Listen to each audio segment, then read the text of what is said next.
This is Deborah Watson. I'm the curator for the Branson International Film Festival. And it is my honor to be able to present to you a filmmaker named Miss Amy McCorkle. Amy, how are you today? Well, I hate it when it's cold outside because it makes me want to sleep when it's overcast and cold. And I was sleeping and I kept dreaming that I was oversleeping and just still not able to get out of the bed to do this. But fortunately, I woke up at 10:38 and I said, "Yay! I woke up on time." Yay. Well, I'm excited because our judges accepted your full feature film, Letters to Daniel. How long have you been working on from the moment you had the idea to tell your story? I mean, you are so brutally transparent and vulnerable in the story. Like, when did you decide I'm gonna go ahead and write my story and we're gonna produce it? Like, what was that journey like? Well, okay, so right. It's funny how things happen. I just like, okay, in 2013, I started a blog. Um, the the first entry was just really an open fan letter to my favorite actor, Daniel Craig, and I was thanking him for inspiring me. And then about halfway through, I said, I've just created myself a platform, and I've always wanted to tell my memoirs, and I feel comfortable doing it this way. Where there's that feeling of anonymity when you're on the internet because it's just you and your computer, and but it really kind of took off. And so I would tell different things, and then eventually I collected it. It was volume 1, volume 2, and then I did a 2/3 new material and a revision and they were all bestsellers. And then the revised edition was an international bestseller. It was like number 2 in the US, number 3 in Japan, number 4 in Canada, number 6 in Australia, number 20 in the Great Britain, in the UK, and top 50 in Germany, and top 100 in the Netherlands. That's amazing. So, So to so I chose, but right, but I never, like, when I started the blog, the plan was not to make a movie. But by the time I got to about 9 months after I had put Letters to Daniel initially online in 2013, um, I decided to do a proof of concept documentary because I couldn't find anybody who was willing to sit down and share their story in front of the camera. And quite frankly, I wasn't sure of how to do that. And I knew I didn't know anybody. And so it became all these resources that I knew, but I did my own voiceover. I did, it was a slideshow basically. I put pictures of my life, and then I selected 13 letters, which kind of put a timeline together of my life, and did that, and that won 3 or 4 awards at smaller festivals. But at the biggest festival, it was at AOF MegaFest, and when it got nominated for Best Social Commentary and the Lewis Mitchell Award for Feature or Short, nice. and we won both of them. And I was like, holy crap! There's like 400 films screening at this festival, and it was just a magical. MegaFest was just a magical experience, and absolutely changed my life and the trajectory of Letters to Daniel. I had done the script. The first major festival that nominated it was ICFF, which is now the International Christian and Music Festival.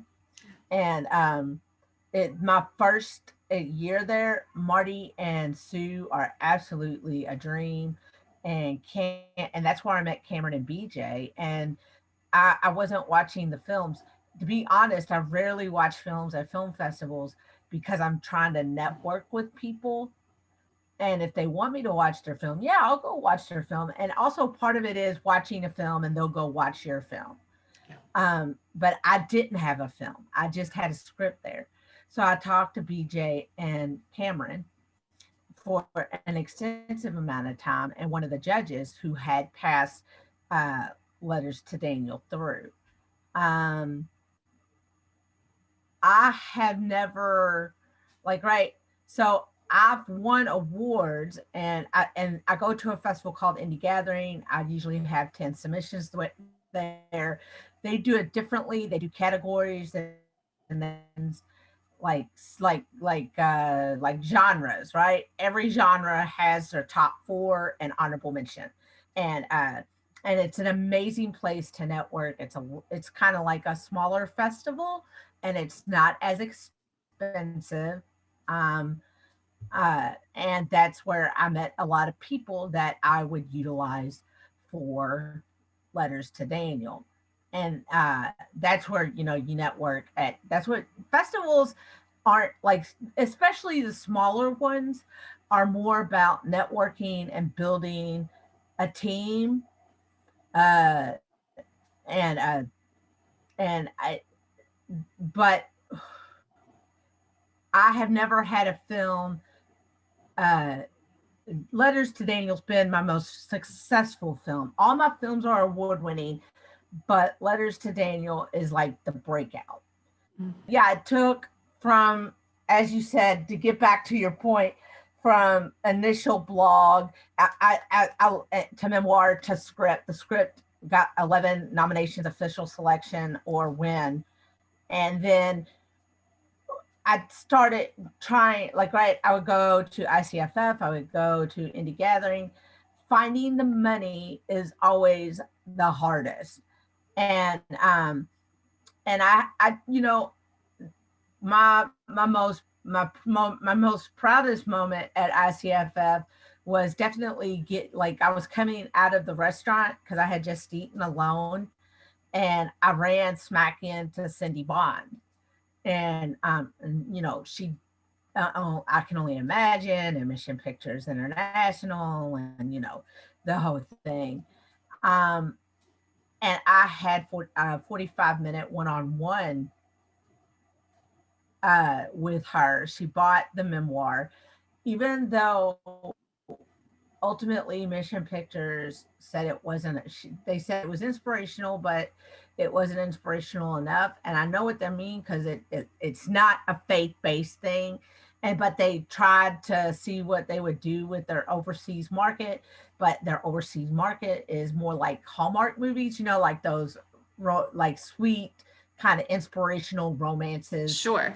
And so it wasn't a fit, but she didn't tell me I couldn't do it. And Marty and Sue are always supportive of me, but there were two males there, very powerful, who said, you are passing up on an opportunity, and it's never going to get made if you insist on directing it. Mm. Wow. And yeah, I was like that. And there, and I had to that was in 2018, and I had to have a heart to heart with myself. I was like, are you going to listen to these people? Do you really want to direct, or do you want your film, do you want your film to be yours, or do you want a studio to take it over, and it becomes, you're still a writer on it, maybe you get a story by credit and you have no control. Well, that wasn't what I wanted. And so when I went to Indie Gathering again, an individual by the name of Ross put me in connection with Aaron Allen. And Aaron Allen is less experienced than me, but he was excited. He is a faith-based filmmaker. He's had his movie Foster Kids, and he just did Red Letters.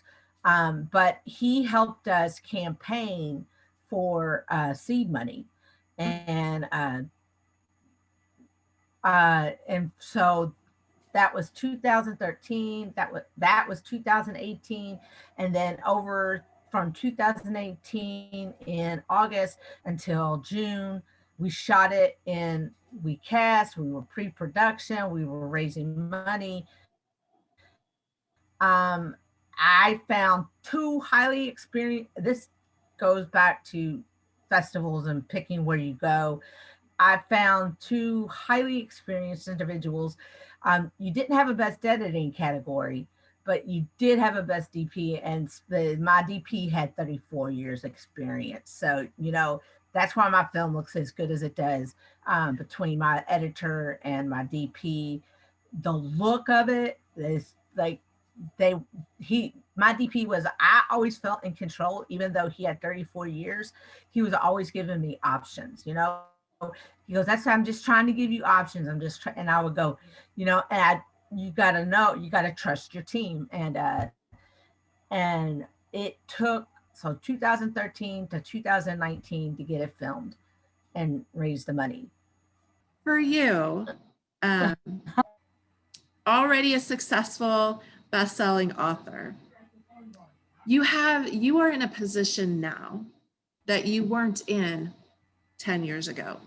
So imagine there's an author or somebody wanting to write that has absolutely no clue, and right now you have an opportunity to learn from the things that worked well for you and things that didn't work well for you. What would your advice be to them coming out the gates, that they say, I've got this story inside of me and I want to tell it? What would be their first step according to Amy?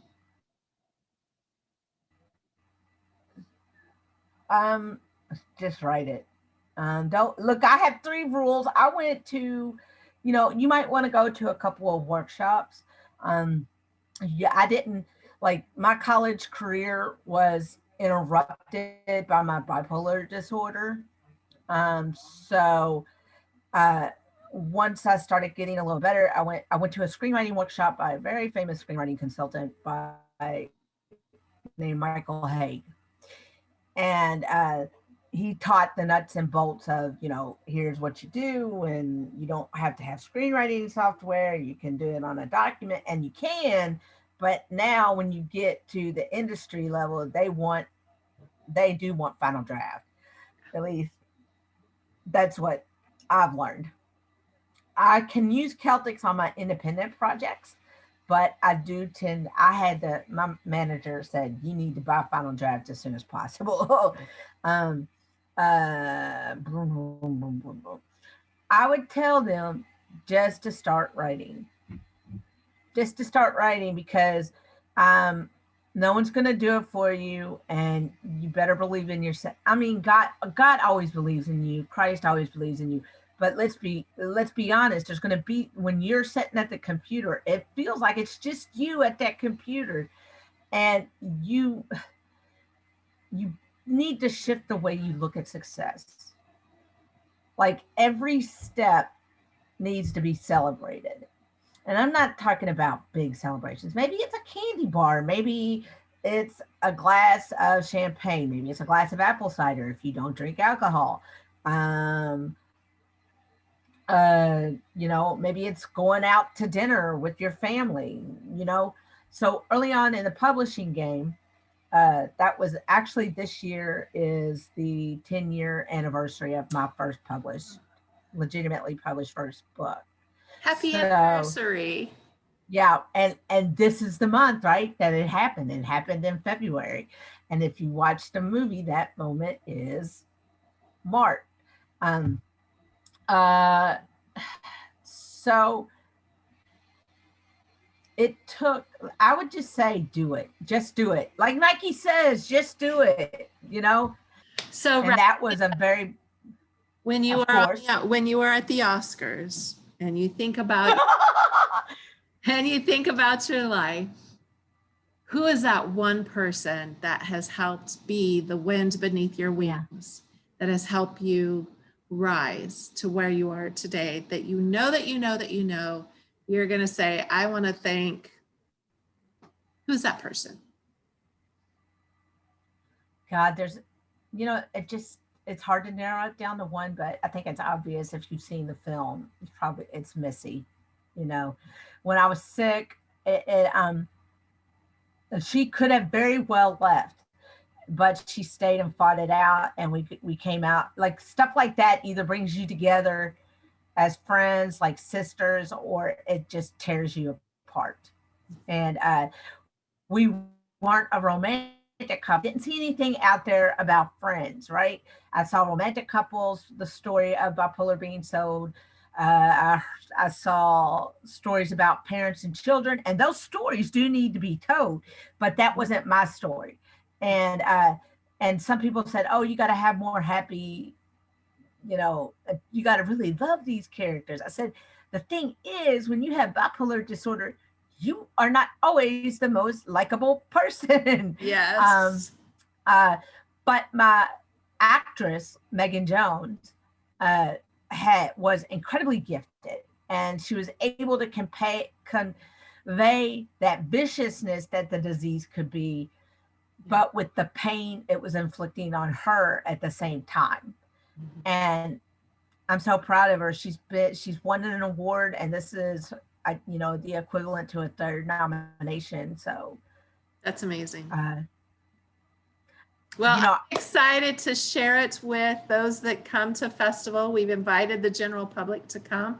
It's Friday night, right after we show Tommy Tenney's One Night with the King. And so we've got it in the premiere spot at 8 o'clock on April 23rd.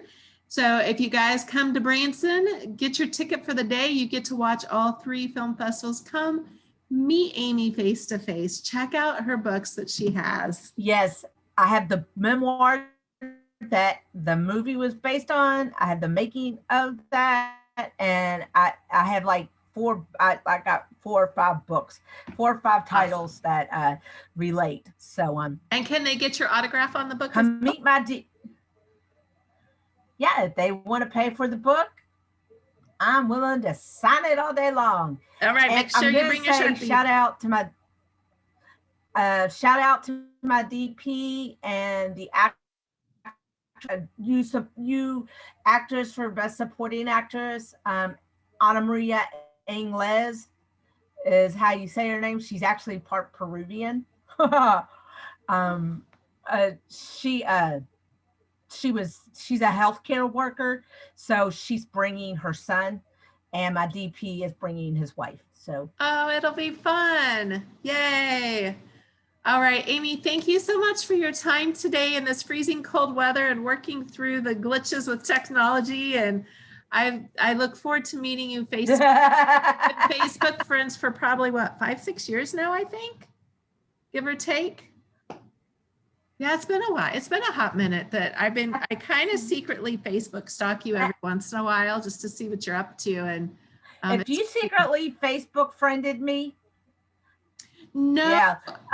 we friended each other because of Julie. Was it Julie Suter? Julie. Yes. Yes, but Julie once Suter. in a while, I would go over just to see what you were up to, and you have always been about your business, and it's a beautiful thing to watch. I believe that when I'm doing my art is the universal language. It doesn't matter your religion or I don't believe in religion. I believe in faith, and I do believe Christianity is a faith. I don't think politics, religion, or any of that comes into the conversation when you're working in art, because it's like the universal bridge. It brings people, it's supposed to bring people together. And even if you have disagreements in what you believe, I think certain language, like at AOF, it's like we say, love everybody, because that's what Christ did. He loved everybody. Yeah. Yes, he did. And I tell you, at the foot of the cross, it is a level playing field right there, because he died for absolutely everybody. His grace is available to everybody. It's a free gift. And sometimes that's hard for religious people to believe, because religion is not just in the church per se. The religion, people can be religious about that's human. Anything. Yeah, it's part of our nature. So I'm really honored that you're willing to be that voice both in the secular world and the Christian world, because that's John Irwin said it the best. I'm going to end up paraphrasing it, But he basically said the thing with Hollywood is that the Christians left. Now, thankfully, the Hollywood Prayer Network, and there's a lot of Christians that are still in Hollywood, so they haven't fully left. But if we stop writing, if we stop, there are. You know, we have to be part of that. You know, I think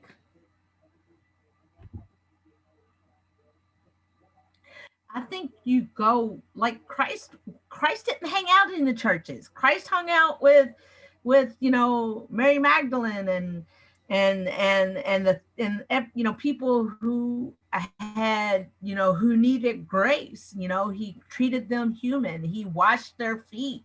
It's like so yeah, in my church, which is Messiah, shout out Messiah Trinity, they let me film in their church. They donated to the budget of the film. I mean, they were very, and I have a copy when the positivity rate on COVID gets down low enough that they asked, can we have a copy of the movie? And I said, yes, of course you can. And I did a screening there before everything kind of, yes. and so I would just think my last bit of advice is just do it. And if you are driven to do it, that's because you're being called. It's like a calling, right? You're being called to do it. So I heard it put what your gift, what you do, you have a gift from God, and what you do with it is your gift to the world.